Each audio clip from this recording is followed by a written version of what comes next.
kita beri mandat semula pada rakyat untuk rakyat memilih manakah kerajaan yang terbaik untuk mentadbirkan negeri itu dan juga negara kita, insya-Allah. Bubar Dun Melaka, serah kembali mandat kepada rakyat. Presiden UMNO Datuk Seri Dr. Ahmad Zaid Hamidi mencadangkan agar Dewan Undangan Negeri Dun Melaka dibubarkan dan membuka laluan untuk mengadakan pilihan raya negeri PRN. Ia susulan kerajaan pimpinan Ketua Menteri Datuk Seri Sulaiman Ahmad Ali tumbang selepas 4 adun menarik sokongan. Katanya bagus sekiranya pilihan raya negeri diadakan agar Dun Melaka dibubarkan dan mandat dapat diberikan semula kepada rakyat untuk rakyat memilih manakah yang terbaik untuk mentadbir negeri itu dan negara kita. Zahid dalam masa yang sama turut berharap kemelut politik berlaku di Melaka tidak berulang di Putrajaya. Bersedia menangis semula mandat rakyat.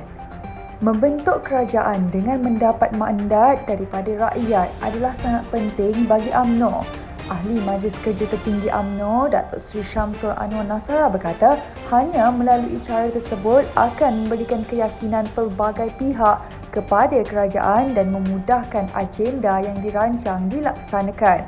Justru beliau berkata, kerja memperkukuhkan kekuatan parti mesti dilakukan segera tanpa menanti pengumuman pilihan raya.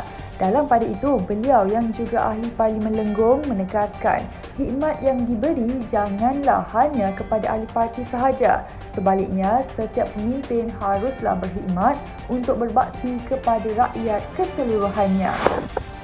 UMNO Sabah sedia lawan bersatu dalam PRU 15. UMNO Sabah menyambut baik kenyataan Presiden Parti Peribumi Bersatu Malaysia PPBM Tan Sri Muhyiddin Yassin bahawa parti itu sedia berhadapan dengan UMNO di semua kerusi yang ditandingi pada pilihan raya umum ke-15.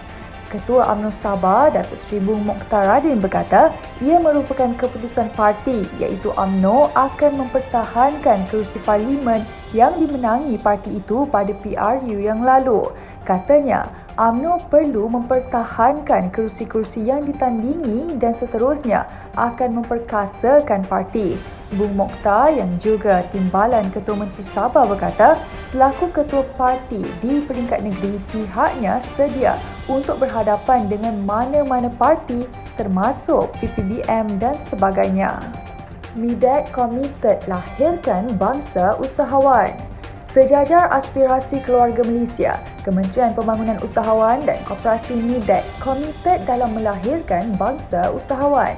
Ia juga bertepatan dengan usaha mempertingkat keseimbangan ekonomi kepada usahawan muda, seterusnya menjadi potensi dalam menjana pendapatan lebih menyeluruh kepada semua pihak. Menterinya Tan Sri Nur Omar berkata, beberapa strategi diperincikan berteraskan akses kepada peluang pembiayaan adaptasi teknologi dan digitalisasi, pembangunan kapasiti dan akses pasaran. Justru katanya, menerusi program Tunas Usahawan Belia Bumi Putra (TUB), Midat berjaya melahirkan 5,643 usahawan belia dengan nilai jualan keseluruhan RM135.7 juta. Di samping, program yang dikenalkan sejak 6 tahun lalu ini juga telah mewujudkan sebanyak 10,757 peluang pekerjaan. MIC putuskan pemilihan parti bermula bulan ini. MIC akan mengadakan pemilihan parti pada Oktober dan November ini selaras dengan keadaan negara yang sudah mula keluar daripada wabak COVID-19.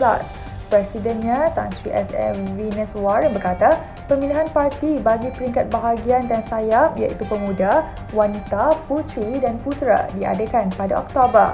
Katanya, bagi peringkat bahagian, penamaan calon akan berlangsung pada 17 Oktober manakala mesyuarat dan pemilihan ditetapkan pada 24 Oktober ini.